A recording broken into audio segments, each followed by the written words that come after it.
दोस्तों बिहार एसएससी के द्वारा काफ़ी शानदार भर्ती अभी चल रही है 12,199 पदों पर। इसके लिए हमने ऑनलाइन अप्लाई का वीडियो आपको बनाकर जानकारी उपलब्ध करा था। उस वीडियो के नीचे आप में से बहुत सारे कैंडिडेट का बहुत सारे डाउट है और बहुत सारे समस्या हो रहे हैं। उन तमाम समस्याओं का समाधान इस वीडियो में आपको मिलेंगे। आपके द्वारा जो भी कॉमेंट आए हैं उनको हम पहले लिखे हैं। पहले बात करते हैं कि इस वीडियो में हम आपको बताएंगे क्या क्या, फिर एक एक कर हम सभी सवालों का जवाब आपको देंगे और उसका क्या सलूशन होगा उसकी जानकारी हम आपको बताएंगे। सबसे ज्यादा पूछे जाने वाले सवाल थे कि सर इस बहाली के लिए अभी जब हम अप्लाई करते हैं तो हमसे ये नहीं पूछा जा रहा है कि हम किस पोस्ट के लिए अप्लाई कर रहे हैं, क्योंकि मेरी इच्छा है हम राजस्व कर्मचारी का पोस्ट चुने। बहुत सारे बच्चों की इच्छा है कि हम पंचायती राज विभाग का यहाँ पर जॉब करें, उसको प्रेफरेंस डालें। तो ये ऑप्शन हमें मिल ही नहीं रहा है। ये ऑप्शन हम कैसे चुनें, इसके बारे में हम बात करेंगे। ये ऑप्शन आपको कब मिलेगा और कैसे आप इससे चुन सकते हैं। उसके अलावा हम समझेंगे कि बहुत सारे कैंडिडेट का ये कहना था कि सर इसके लिए जो फॉर्म फिलअप हो रहे हैं यहाँ पर 2 प्रकार की क्वालिफिकेशन मांगी जा रही। पहला तो हमें 10वीं 12वीं और पूछी जाती है, जो बच्चे 10वीं 12वीं पास है फॉर्म को अप्लाई कर सकते हैं। लेकिन यहाँ पर आपने देखा होगा, अभी स्क्रीन पे देख पा रहे होंगे, एक आपको टेक्निकल क्वालिफिकेशन मांगी जाती है और दूसरा क्वालिफिकेशन आपका एक टाइपिंग का मांगा जाता है और आपसे पूछा जाता है कि आपके पास कंप्यूटर के ज्ञान है या नहीं है, उसकी जानकारी आप बताइए। ये भी डिटेल में हम समझेंगे कि किसमें क्या डिटेल आपको फिल करनी है। अब अगला जो प्रश्न काफ़ी सारे लोगों ने पूछा है कि सर हमारे पास किसी भी प्रकार की कोई टाइपिंग की स्किल नहीं है और हम कंप्यूटर चलाना भी नहीं जानते हैं, और जब हम फॉर्म को फिल करते हैं तो यहाँ पर हमें 2 ऑप्शन दिए जा रहे हैं। इसका क्या मतलब है? अगर हम टाइपिंग वाली डिटेल को नहीं भरते हैं या कंप्यूटर वाली डिटेल को नहीं भरते हैं तो हमें क्या होगा, कौन से पोस्ट पे हमें कार्य करने का मौका मिलेगा, उसकी भी जानकारी हम बताएंगे। साथ ही साथ जिन बच्चों ने कंप्यूटर की डिग्री लिया है तो कौन कौन से डिग्री इसमें मान्य होगा। बहुत सारे कैंडिडेट का ये भी कहना था कि हमने KYP किया है, वो डिटेल डाल सकते हैं या नहीं डाल सकते। हमने DCA किया है, DCA किया है, BCA किया है, हम इसमें डाल सकते हैं या नहीं डाल सकते, उसकी जानकारी दीजिए। बहुत सारे बच्चों का ये भी कहना था कि हम अपने घर पर ही कंप्यूटर का टाइपिंग सीखे, हमारे पास कोई सर्टिफिकेट नहीं है तो हम क्या डालें, तो इसके बारे में भी हम बात करेंगे। उसके अलावा हम समझेंगे कि जो आपकी आवेदन हो रही है, अभी आवेदन प्रक्रिया आरंभ जो हुई है, इसमें क्या क्या डॉक्यूमेंट आपको लगेंगे उसकी जानकारी बताएंगे। अदर स्टेट वाले हैं तो आपको कौन से डॉक्यूमेंट देने होंगे, अगर आप बिहार वाले कैंडिडेट हैं तो आपको कौन से देने होंगे, अगर आप SC ST वाले हैं तो आपको क्या देने होंगे, और यदि आप BC EBC वाले हैं तो आपको क्या देने होंगे। क्योंकि BC EBC वालों के लिए एक चीज़ आपको क्लियर कर दे कि आपको नॉन क्रीमी लेयर जैसे NCL सर्टिफिकेट बोला जाता है, ये सर्टिफिकेट आपको बोलता है कि देने के लिए। तो ये सर्टिफिकेट किनको देना है किनको नहीं देना है उसके बारे में भी हम बात करेंगे। तो बहुत ही इंपॉर्टेंट वीडियो होगा, इसमें बहुत सारे आपके जो सवाल है उसके जवाब मिलेंगे और इसके अलावा भी अन्य कई सारे सवाल है उसके बारे में भी हम बात करेंगे। वीडियो अगर आपको पसंद आए तो प्लीज़ इसे एक लाइक करें और चैनल पे नए हैं तो सब्सक्राइब जरूर करें, ताकि आने वाले सारी अपडेट की जानकारी आपको मिल पाएगी। बिहार SSC से जुड़ा हमने कई सारे वीडियो बनाए हैं जो आपके तमाम सवालों के रिगार्डिंग है, आपके तमाम समस्याओं के रिगार्डिंग है, तमाम सिलेबस है, फॉर्म भरने की तरीका है, उनका एक प्लेलिस्ट हमने बनाया है जिसका लिंक डिस्क्रिप्शन में है। आप जाकर पूरी वीडियो को चेकआउट कर लीजिएगा, देख लीजिएगा, जिससे आपको कहीं भी किसी भी प्रकार की समस्या या परेशानी नहीं होगी। सबसे पहला डाउट आपका क्लियर करते हैं कि यदि आपकी इच्छा है, इनमें से 22-23 प्रकार के पोस्ट इसमें शामिल किए गए हैं और आपकी इच्छा है किसी एक पोस्ट के लिए अप्लाई करना, जैसे राजस्व कर्मचारी में अगर आपकी इच्छा है कि हम इस पोस्ट के लिए अप्लाई करें या पंचायती राज में करें, तो ये ऑप्शन आपको कब मिलेगा। तो देखिए इसके लिए ऑप्शन आपको मिलेगा, अभी आपका PT के लिए फॉर्म को फिल हो रही है। इस फॉर्म को जो कैंडिडेट भरेंगे उसको सबसे पहला एग्जाम PT एग्जाम देना होगा। PT के लिए एक न्यूनतम कटअप पहले ही जारी कर दिया है कि हर कैटेगरी के लिए कितने आपके नंबर होने चाहिए, तब आप PT में क्वालिफाई कर जाएंगे। उन बच्चों को एक बार फिर से फॉर्म भरने का मौका मिलेगा और मेंस का जब फॉर्म फिलअप होगी उस समय आपको पोस्ट का प्रेफरेंस डालने का ऑप्शन मिलेगा कि आप कौन सा पोस्ट चुनना चाहते हैं, वो आप डाल सकते हैं। बहुत सारे कैंडिडेट का ये कहना था कि हम एक से अधिक पोस्ट को चुन सकते हैं या नहीं चुन सकते हैं, तो इसकी जानकारी अभी नहीं दी जा सकती है, क्योंकि जैसे ही आपका मेंस के लिए जब लिंक एक्टिव होगा उस समय ये जानकारी मिलेगी कि आपको यहाँ पर सभी पोस्ट प्रेफरेंस डालने का ऑप्शन दे रहा है या सिर्फ एक पोस्ट प्रेफरेंस डालने का ऑप्शन दे रहा है। ये आगे की जानकारी है तो हम आगे आपको जरूर अपडेट कर देंगे। अब अगला जानकारी जानते हैं, जिन बच्चों के पास कोई भी टाइपिंग का ज्ञान नहीं है और कोई भी कंप्यूटर का सर्टिफिकेट नहीं है तो उनको क्या करना है। तो देखिए अगर आपके पास किसी भी प्रकार की टाइपिंग की ज्ञान नहीं है, कोई भी कंप्यूटर की आपके पास ज्ञान नहीं है, फिर भी आप फॉर्म को फिल कर सकते हैं। इन दोनों डिटेल को स्किप करेंगे। कंप्यूटर की ज्ञान आपके पास है या नहीं है वहाँ पर आप नो कर दीजिएगा और फॉर्म को आप आगे बढ़ा सकते हैं। लेकिन ध्यान रखिएगा, अगर आपके पास कंप्यूटर की ज्ञान नहीं है तो आप सिर्फ और सिर्फ यहाँ पर 23-24 प्रकार के जो पोस्ट है सबके लिए अप्लीकेबल नहीं होंगे। आप सिर्फ 4 प्रकार के पोस्ट के लिए ही अप्लीकेबल होंगे। वो पोस्ट का नाम क्या है तो समझ लीजिए। पहला पोस्ट आपकी राजस्व कर्मचारी के है जिसमें 3559 सीट शामिल किए गए हैं। दूसरा एलडीसी का है जो पंचायती राज विभाग में है, इसमें भी आपकी जो सीटें रखी गई 3504 सीटें शामिल किए गए हैं। अगला जो पोस्ट है फैलेरिया निरीक्षक का है जिसमें 59 सीट शामिल किए गए हैं। और एक नया जो पद जोड़ा गया है जो कि हाल ही में 1000 के करीब में इसमें सीट बढ़ी है, तो उसमें कनीय क्षेत्रीय अन्वेषक का पोस्ट है जो करीब 534 पदों पर शामिल किए गए। इन पोस्टों के लिए अगर आप अप्लाई करते हैं तो आपसे किसी भी प्रकार की कोई भी आपको टाइपिंग की ज्ञान और कोई भी कंप्यूटर की ज्ञान नहीं मांगी जाती है। अगर आप सिर्फ 12वीं पास है, इन पोस्टों के लिए आपको प्रेफरेंस डालने का ऑप्शन मिलेगा। अगर आप 12वीं पास है तो जब आप पीटी क्वालिफाई करेंगे मेंस में आपको यही 4 प्रेफरेंस देखने को मिलेगा। अगर आप कंप्यूटर की जानकारी नहीं फिल करते हैं तो आपने ये समझ लिया होगा। अब समझते हैं जिन बच्चे के पास कंप्यूटर की सर्टिफिकेट है तो किन किन प्रकार के सर्टिफिकेट मान्य होगा। बहुत सारे कैंडिडेट का कहना था कि हमने केवाईपी किया है, केवाईपी की जो डिग्री होती है 3 महीने का ही होती है, तो क्या ये मान्य होगा? बिल्कुल मान्य होगा, क्योंकि केवाईपी बिहार सरकार का ये योजना है।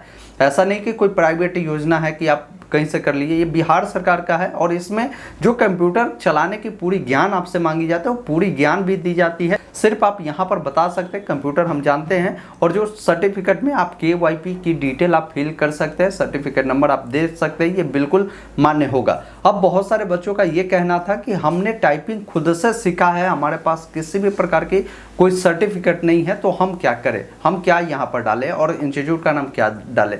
ऐसे कैंडिडेट को हम कहना चाहेंगे, भाई मेरे, अगर आप कंप्यूटर में टाइपिंग जानते हैं हिंदी इंग्लिश दोनों में, तो आप किसी भी अपने नज़दीकी ऐसे कंप्यूटर संस्थान को चुनिए जो एक ट्रस्टेड संस्थान हो, जहाँ पर आपको टाइपिंग सिखाई जाती होगी और पुराना वो संस्थान हो। क्योंकि इसमें जब डॉक्यूमेंट वेरिफिकेशन होगी, अभी आप जिस भी इंस्टीट्यूट की सर्टिफिकेट की डिटेल देंगे, बाद में उसकी वेरिफिकेशन होगी। जब वेरिफिकेशन होगी उस समय पता चलेगा कोई इंस्टीट्यूट है ही नहीं, उसका कहीं पर मान्यता है ही नहीं, तो उस समय आपको डॉक्यूमेंट वेरिफिकेशन में छांट दिया जाएगा। ये ध्यान रखिएगा। तो अच्छे इंस्टीट्यूट से आप टाइपिंग का सर्टिफिकेट प्राप्त करें, वहाँ पर आपसे टाइपिंग करवाई जाएगी। जितना अच्छा स्पीड होगा उस अनुसार आपको वो टाइपिंग के लिए सर्टिफिकेट इशू कर देंगे। उसका जो चार्ज होगा आपको उनको देना पड़ेगा। और अगर आपके पास नॉलेज नहीं है तो पहले नॉलेज लीजिए और उसके बाद सर्टिफिकेट उनसे निर्गत करवा लीजिए। इसके लिए अभी फॉर्म भरने के लिए आपको 1 महीने का समय दिए गए हैं।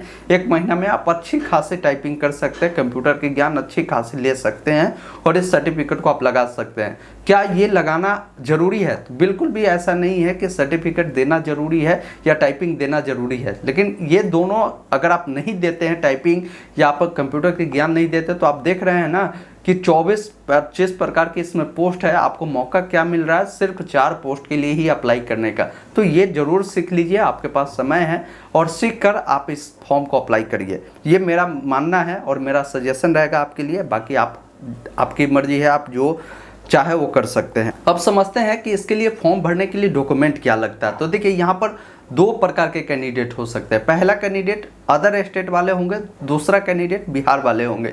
अदर स्टेट की बात करें तो अगर आप अदर स्टेट चुनते हैं तो यहाँ पर आपकी जो कैटेगरी है जनरल में चला जाता है, जनरल के थ्रू काउंट होते हैं। तो जनरल में जब आप जाते हैं तो बहुत सारे डॉक्यूमेंट आपको नहीं चाहिए होता है। इसमें आपकी आधार कार्ड होनी चाहिए, साथ ही साथ आपकी एक मोबाइल नंबर होनी चाहिए, एक ईमेल आईडी होनी चाहिए और आपकी निवास प्रमाण पत्र मांगी जाती है। वो निवास प्रमाण पत्र आप जहाँ के भी हो, जिस राज्य के हो, वहाँ का आप निवास प्रमाण पत्र यहाँ पर दे देंगे, आपका फॉर्म सबमिट हो जाएगा। कंप्यूटर की जानकारी, ये सब बेसिक जानकारी है, आपकी योग्यता ये सब तो मांगी ही जाएगी। डॉक्यूमेंट में विशेष आपको देने की ज़रूरत नहीं है। योग्यता, कंप्यूटर ये सब है तो आप लगा कर फॉर्म को सबमिट कर सकते हैं। बात करते हैं जो बिहार स्टेट वाले हैं, और बिहार स्टेट में भी 2 कैटेगरी वाले खासकर हम बात करें। अगर आप मान लीजिए जनरल के थ्रू आते हैं, जैसे ईडब्ल्यूएस वाले हैं, तो आपको ईडब्ल्यूएस से बिलोंग करते हैं तो ईडब्ल्यूएस सर्टिफिकेट आप दे सकते हैं। अगर आप एससी एसटी से बिलोंग करते हैं तो आपको जाति प्रमाण पत्र और आपको निवास प्रमाण पत्र, ये 2 डॉक्यूमेंट आपको देने होंगे अगर आप SC ST वाले होंगे तो। यही अगर आप BC EBC वाले कैंडिडेट होंगे तो आपको यहाँ पर जाति प्रमाण पत्र देने होंगे। इसके अलावा आपको निवास प्रमाण पत्र तो चाहिए ही चाहिए। अब यहाँ पर आपको एक सर्टिफिकेट देना होगा जो NCL सर्टिफिकेट है, जिसे नॉन क्रीमी लेयर सर्टिफिकेट बोला जाता है। अब यहाँ पर नॉन क्रीमी लेयर और क्रीमी लेयर 2 प्रकार का यहाँ पर डिटेल पूछा जाता है कि क्या आप किस कैटेगरी से बिलोंग करते हैं। नॉन क्रीमी लेयर के तहत वो कैंडिडेट आते हैं जो BC EBC से है, और ये creamy layer non creamy layer उन्हीं को बनता है जो BC EBC वाले हैं। जिन बच्चों का पारिवारिक आय 8 लाख रुपए से कम है उनका नॉन क्रीमी लेयर प्रमाण पत्र बनता है। अब नॉन क्रीमी लेयर प्रमाण पत्र बनाने के लिए 3 डॉक्यूमेंट चाहिए आपका, जाति प्रमाण पत्र, आवासीय प्रमाण पत्र, आय प्रमाण पत्र। इससे कैसे आप ऑनलाइन बनाएंगे इसके रिगार्डिंग हमने डिटेल वीडियो हाल ही में बनाया है, और वीडियो अगर आप देखना चाहते हैं तो यहाँ पर आई बटन में या डिस्क्रिप्शन में हमने लिंक दे दिया है, जाकर देखकर आप खुद से अप्लाई कर लीजिएगा। 10 से 12 दिनों में सर्टिफिकेट इशू हो जाएगा। अगर नहीं है तो आप फॉर्म को अप्लाई करेंगे, बिना इसके आप फॉर्म को अप्लाई नहीं कर सकते हैं। अगर आप अप्लाई कर भी देंगे तो अगर गलत जानकारी फिल करेंगे डॉक्यूमेंट वेरिफिकेशन में आपको छांट दिया जाएगा। एक चीज़ और हम आपको बता दें, जो भी कैंडिडेट इस फॉर्म को अप्लाई करते हैं, जो भी सर्टिफिकेट नंबर अभी आप डालते हैं, चाहे आपकी जाति, आवासीय, आय का हो, नॉन क्रीमी लेयर का हो, या कंप्यूटर टाइपिंग का हो, कंप्यूटर योग्यता क्या हो, या आपकी 10वीं 12वीं, ये सब जो भी आप डालते हैं उन सभी डॉक्यूमेंट को एक फाइल बनाकर आप कहीं सुरक्षित रख ले। क्योंकि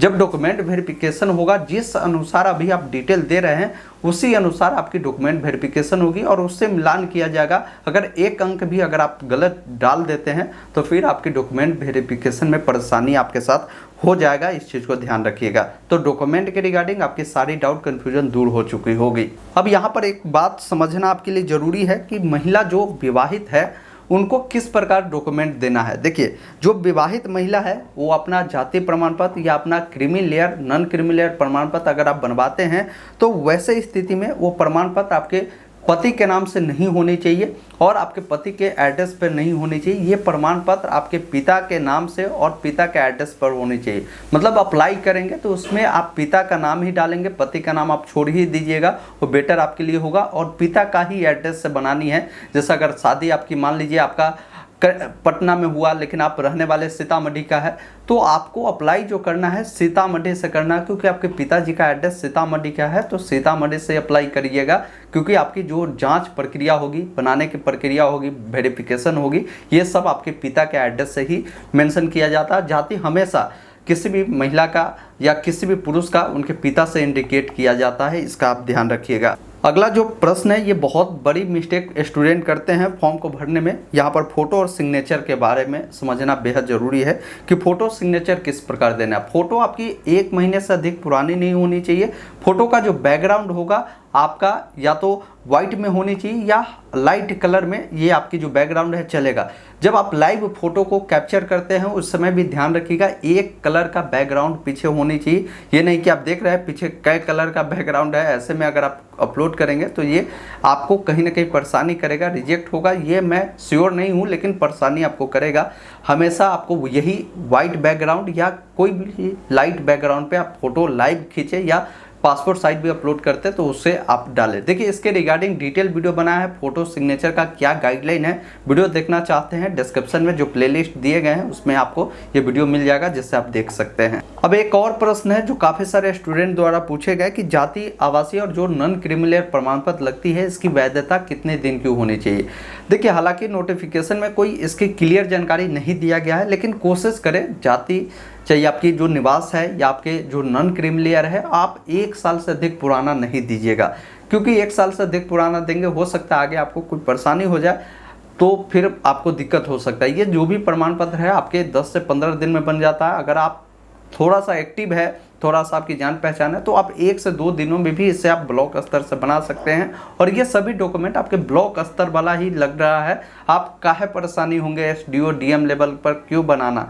जब RO लेवल का ही आपकी चल रही है तो RO लेवल का ही अप्लाई करिए और RO लेवल से ही इसको आप अपलोड करिए और इससे ही आप डालिए। ये चीज़ ध्यान रखिएगा। तो हमने ऑलमोस्ट आपके द्वारा जितने भी सवाल आए थे, आपके द्वारा जो भी सवाल पूछे गए थे उसके बारे में हमने पूरी जानकारी बताया। बहुत सारे डाउट के रिगार्डिंग ऑलरेडी हम वीडियो बना चुके हैं, उन तमाम वीडियो को आप एक बार डिस्क्रिप्शन में दिए गए लिंक पर क्लिक करके आप जाकर देख लीजिए।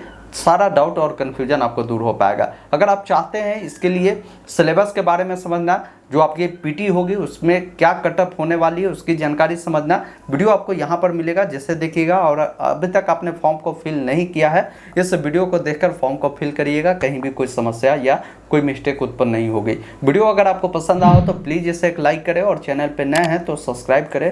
इस प्रकार की लगातार अपडेट के लिए वीडियो देखने के लिए बहुत बहुत धन्यवाद।